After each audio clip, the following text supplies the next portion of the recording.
आवाज लगाती है, लेकिन प्रिया का कोई जवाब नहीं आता। शायद प्रिया कुछ काम कर रही है, इसीलिए कुछ जवाब नहीं दे रही। अरे काहे काका, आराम फरमा रही होगी महारानी। तभी प्रिया बीमार हालत में अपने कमरे से बाहर निकलती है। हाँ मम्मी जी, क्या हुआ? मेरी तबीयत थोड़ी ठीक नहीं है ना, इसलिए आग लग गई। अरे सारे कपड़े भीग गए और तुझे सोने से फुर्सत नहीं है। सबके सामने सुमन के मुंह से ऐसी बातें सुनकर प्रिया उदास हो जाती है और छत से कपड़े उतारने चली जाती है।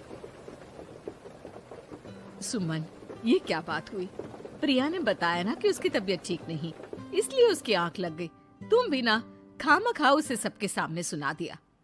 अरे आप नहीं जानती शारदा जी, कुछ बहुएं ना बहुत आलसी होती है, घर का एक काम नहीं करना चाहती। ऐसा नहीं है सुमन, तुम्हारी बहू तो बहुत प्यारी है, तुम्हारी सारी बात भी तो मानती है। हाँ सुमन, तुम प्रिया के बारे में ऐसा क्यों सोचती हो? मेरी भी दो बहुएं हैं, लेकिन मैं उन्हें अपनी बेटियों की तरह रखती हूँ। आखिर वो भी तो किसी की बेटियां ही है ना। और अगर तुम ऐसा ही व्यवहार करोगी तो एक दिन प्रिया भी तुम्हारे साथ ऐसा ही बर्ताव करेगी। शारदा और विमला की बातें सुनकर सुमन की तो बोलती बंद हो जाती है। वहीं प्रिया भी बाहर से सारी बातें सुन रही होती है। अरे मैं कोई उसकी दुश्मन थोड़ी ना हूँ, मैं भी उसकी माँ हूँ, लेकिन कभी कभी सास बनना पड़ता है, नहीं तो बहुएं हाथ से निकल जाती है।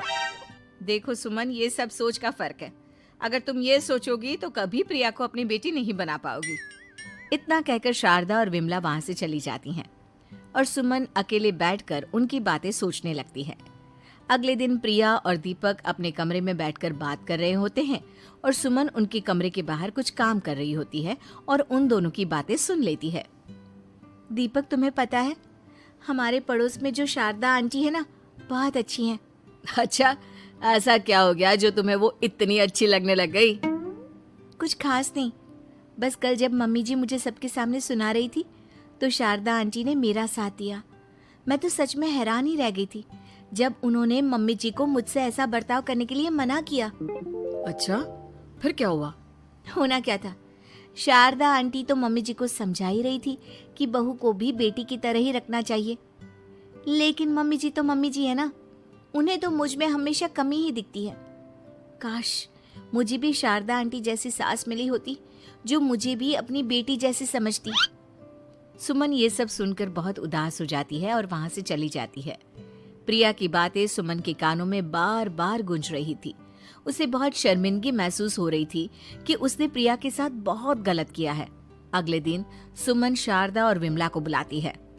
क्या बात है सुमन, आज तूने ऐसे अचानक क्यों बुलाया? सब ठीक तो है ना? हाँ हाँ, सब ठीक है, तुम दोनों बैठो तो सही। तब तक दीपक और उसके पापा भी आ जाते हैं। प्रिया, तुम भी आ जाओ।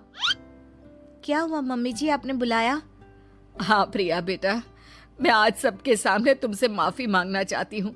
मैंने आज तक तुम्हारे साथ बहुत बुरा व्यवहार किया है, लेकिन तुमने कभी भी मेरे साथ बुरा बर्ताव नहीं किया। मुझे अपनी गलती का एहसास हो गया है, हो सके तो मुझे माफ कर देना। प्रिया अपनी सास की बातें सुनकर हैरान हो जाती है। उसकी आंखों में आंसू आ जाते हैं। प्लीज मम्मी जी, आप मुझसे माफी मत मांगिए, मैं भी आपकी बेटी ही हूँ।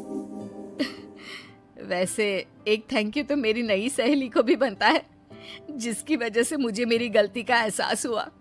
शारदा बहन, आपका बहुत बहुत शुक्रिया जो आपने मेरी आंखें खोल दी। अरे क्या सुमन, तुम भी ना।